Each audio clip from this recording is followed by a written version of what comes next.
Your chamber pressure is nominal.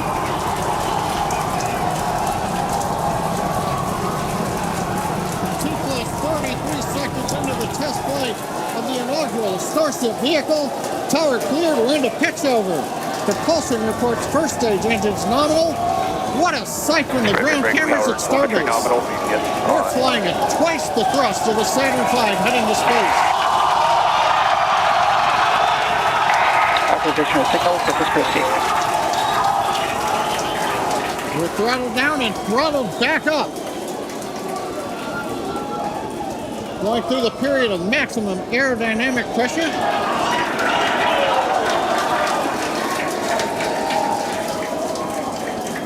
As the velocity increases, the density of the atmosphere is decreasing. Max Q. Lessening stress on the vehicle. The call out, max Q now.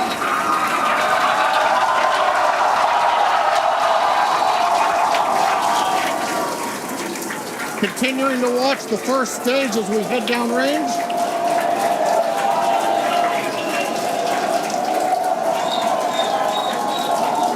100 seconds into flight. Our next major activity is going to be shutdown of the first stage. The Houston tracking station now acquiring the vehicle. With shutdown, we will get separation of Starship from Super Heavy and ignition of the Starship engines. When Starship separates, we light up 6 engines in a staggered sequence. And if all goes well, those 6 engines will burn for almost 6.5 minutes. Onboard view from Starship. And there's views of the Raptor engines on the second stage as we prepare for stage separation. Now after stage separation, the first stage will flip and begin a boost back maneuver for landing in the Gulf.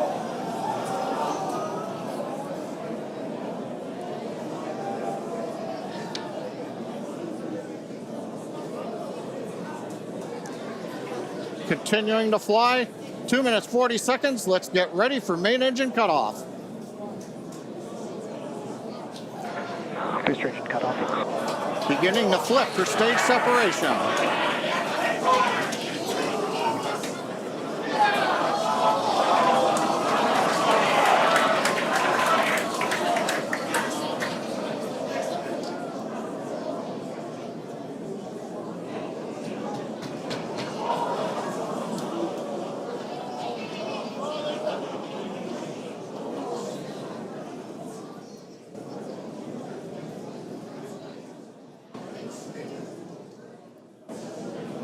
As of right now, we are awaiting stage separation, where Starship should separate from the Super Heavy booster. Yeah, Kate, right now it looks like we saw the start of the flip, but obviously we're seeing from the ground cameras the entire Starship stack continuing to rotate. We should have had separation by now. Obviously, this is does not appear to be a nominal situation. Yeah, it does appear to be spinning, but I do want to remind everyone that everything after clearing the tower was icing on the cake. And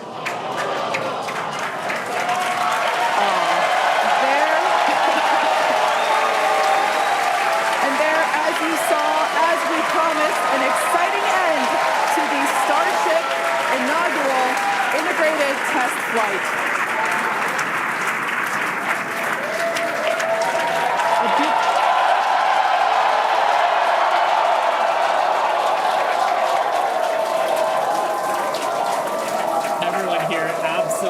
Pumped to clear the pad and make it this far into the test flight, the first integrated flight of the booster and the Starship vehicle. Live view there of our control center at Starbase, which we refer to as Star Command. As we said before, obviously we wanted to make it all the way through, but to get this far, honestly, is amazing. Well, if you're just joining us, Starship just experienced what we call a rapid unscheduled disassembly, or a RUD, during ascent. But now this was a development test. This is the first test flight of Starship, and the goal was to gather the data, and as we said, clear the pad and get ready to go again. So you never know exactly what's going to happen, but as we promised, excitement is guaranteed. and Starship gave us a rather spectacular and what was truly an incredible test thus far. Now, as we mentioned at the start of today's program, any and all the data that we collected during the test is going to help us with further development of Starship, and it's going to improve the vehicle's reliability as SpaceX seeks to make life multiplanetary. It's really worth noting that the flight path was designed to be over water and all the air and sea space. Along with that flight path and those surrounding areas were cleared in advance of the test. And of course, we're going to be coordinating with local authorities for the recovery operations. But honestly, what an exciting morning. Oh my gosh. We had a successful liftoff from Starbase, Texas at 8:28 a.m. Central Time. We cleared the tower, which honestly was our only hope. We cleared the tower, and all the data that we collected all the way through all those Raptor, those 33, although I think we saw that 3 Raptor engines were out, but we got all that data, and we got so far as to hoping to see the Starship, the second stage, separate from the first stage, the super heavy booster. And unfortunately, we didn't make that happen, but that's okay. It was the first integrated launch, and honestly, today was amazing. Absolutely incredible day. We made it through a number of those initial test objectives with getting booster ascent, getting all the way through the countdown, working some issues at the end. Like, Totally really fantastic day. Got through the gate at T-minus 40 seconds on the second try. Everything released, the hold downs, quick disconnect arms, everything moves out of the way. And then we got the vehicle off of the pad, through max Q, all the way up to stage separation, even starting into the prep for stage sep.